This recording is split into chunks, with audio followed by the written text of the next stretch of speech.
Foreshadowed by this appeal, which will be heard in June when Pal appeals against his conviction. Well, for more, we spoke with Anna Swain from No More, an organisation which gives abuse survivors free legal advice, and Peter Gogarty, a campaigner who is an abuse survivor. From Newcastle first, Peter gives his reaction to the sentence. I'm disappointed but not surprised. I didn't think that Cardinal Pell would get a particularly long sentence. I'm very mindful, as Louise Milligan just said, that on the other side of this story there is a young man, one who lost his life to a drug addiction, another one for whom the torment will never go away. But I do accept, Ros, that our criminal justice system works the way it does. I have great faith in it, and I think my faith has been vindicated by the fact that we've got a conviction and that Cardinal Pell is going to jail. So what message does the sentence then send to survivors like yourself and also to the Catholic Church?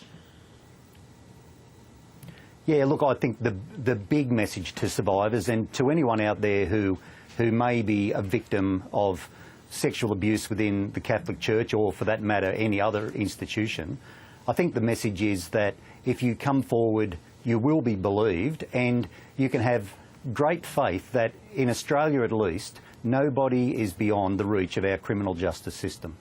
It does not matter how powerful or how influential. If there is evidence that you've done something wrong, you will be caught. And I think that's a really important message for survivors today. It's Anna Swain from the legal service No More. What did you make of the reasons given for this sentence, and how could the sentence and the judge's remarks affect future cases? Look, I think that this really paves the way for other survivors to feel that they can now come forward, speak up confidently and be believed. I can't talk to the reasons. What we've seen here is that the justice process has been completed at this stage. What I would say is that this is incredibly distressing for survivors of child abuse to hear these incidences and the stories and the coverage. And in our role here, we are doing everything we can to support survivors who are feeling that the whole coverage is very triggering and very distressing, considering what they've been through. Well, your organisation offers free legal advice to survivors. Have you had many more people coming to you with abuse stories since news of the conviction? We have. Since the news of the conviction, we have had an increase in the volume of calls that we've received. A lot of people are contacting us for the very first time that they've ever spoken about the abuse. And that's why I think that it's so significant what we see here today with the conviction and the sentence. This survivor group have for a long time felt that they have not been heard, they've been disbelieved, they've been discredited, and what we're seeing in our service is that people are finally feeling that they are able to speak up and use their voice and be heard. So you're going to be able to give more encouraging advice to those who contact you in light of this?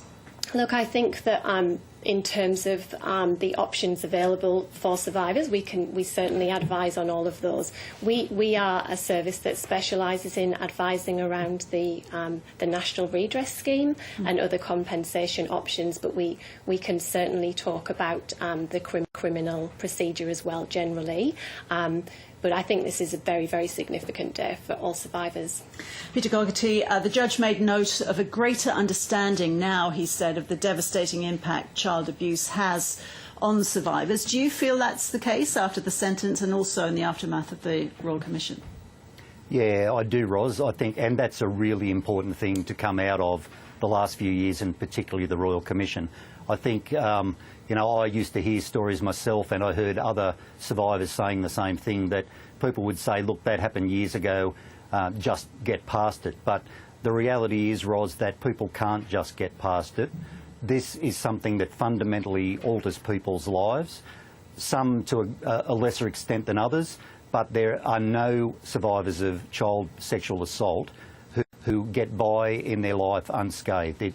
It leaves deep scars, and as I said a while ago, the young man that gave evidence in this particular case, he will carry those scars for the rest of his days, just as the rest of us do. And do you think that the redress scheme, such as it is now, recognises that increased understanding?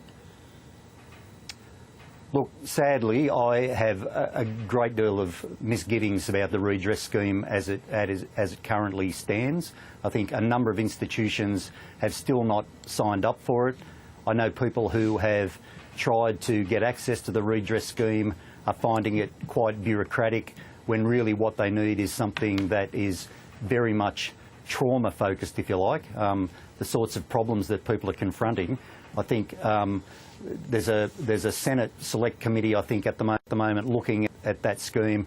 I think it needs some dramatic improvements before I could say that I have a great deal of confidence in it. Anna, do you agree with that? I do agree with that. I think that for many people it is a good approach to what happened to them in terms of getting some acknowledgement, but I agree in that it isn't perfect. It's early days of the scheme, and that's correct about the committee that are currently looking at ways that we can improve, that it can be improved, certainly. Finally, Peter, you said you described your reaction to when news of George Pell's conviction came out. You said that you were in shock. How do you feel today?